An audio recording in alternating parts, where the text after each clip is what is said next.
Inshallah, today we are starting the book of prayer. Let me check here, going all the way up. So this is again our book, Fiqh al-Ibadat, written by al-Hajj Durriya al-Ayta, Allah yarhamha, may Allah Azza wa Jal have mercy on her soul. We finished the first book, mashallah, and it's such an achievement, book of ṭahāra, purification, and now we are starting with the book of salat. The conditions obligating prayers: Islam, a person must be a Muslim. Non-Muslim, even if they pray, it won't count. Puberty, a child before the age of puberty is not obligated to pray. But if he prays, that would be great. It would be as a training. Some children, they didn't reach the age of puberty, but they reach the age of discrimination. So for those children, we give them special care and we teach them and we remind them of the prayer.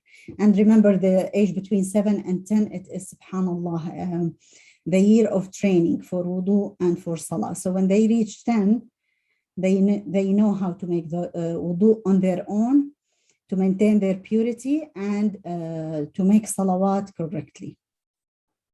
Sanity, we talked about sanity. So we have a loss of reason due to illness or an insane person. Allah Azza wa Jal has lifted the pen. The pen, يعني الملائكة, when the malaika are writing our deeds, the pen is lifted for a person who is insane or a person who is sleeping. And I'm not talking here about those who are addicted to sleep, who just like, I lived in Saudi Arabia for many years, and unfortunately many of my neighbors, even in Ramadan, they sleep until like an hour before Maghrib. Many of them they wake up just like with Adhan Maghrib to eat, subhanallah. So those people have lost many. Their fasting is acceptable, is valid, but they have missed many of their salawat, subhanallah. And this is it's a huge problem, subhanallah, and they don't feel what they're losing. So sanity is something Allah Azza wa Jal would not ask a person who is insane, but if he is drunk, then he should repeat the prayers as we mentioned. The ability to see and hear, also explained that, to have been informed. And this is for like a person who he was born as a Muslim, but he lives in a very far place, a rural area where there is no sheikh, there is no masjid, there is nothing that would teach him about Islam. For those people, they were excused until they learn, until someone tell them. Purity. Here is purity, and we have many cases, and I think we have went through many of them during last book. One prayers is not valid if one prays with najasa on his body. Let me just remove this a little bit here. So if there's a najasa on his body, clothes, or of course the place he's praying it that he did not know of or forgot about, then he should repeat his prayer when he remembers or when he is certain he has performed it with najasa. Another case, if after finishing the prayer, so the first case is while praying, he realized that there was a najasa.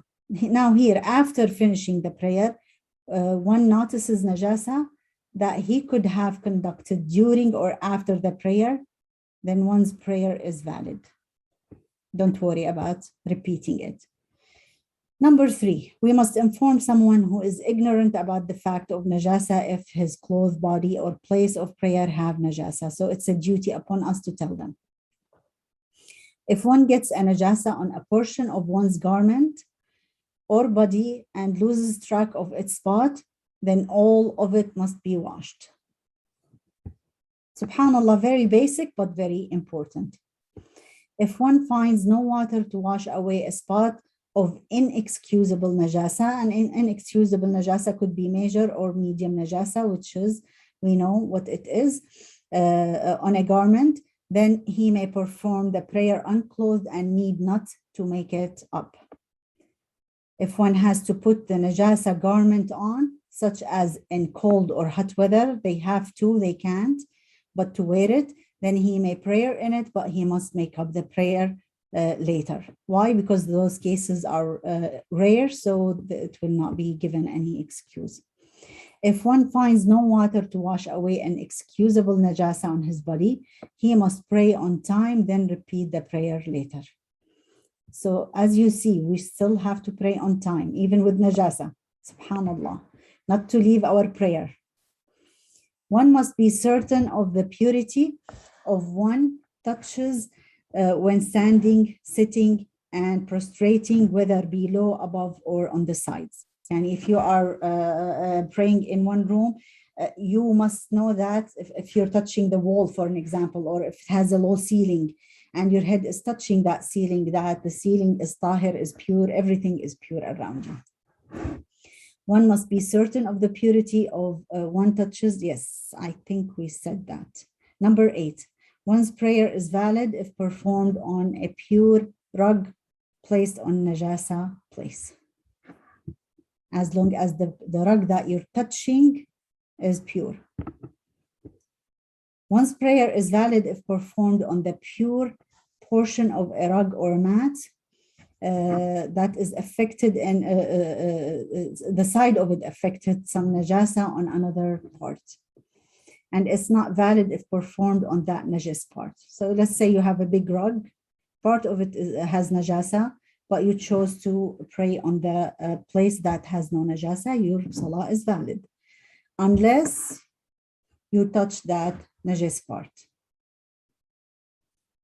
One's prayer is not valid if one's pure clothes are connected to something najis. If the end of one's turban, for an example, yani our scarf also, lays on najis ground, then his prayer is not valid.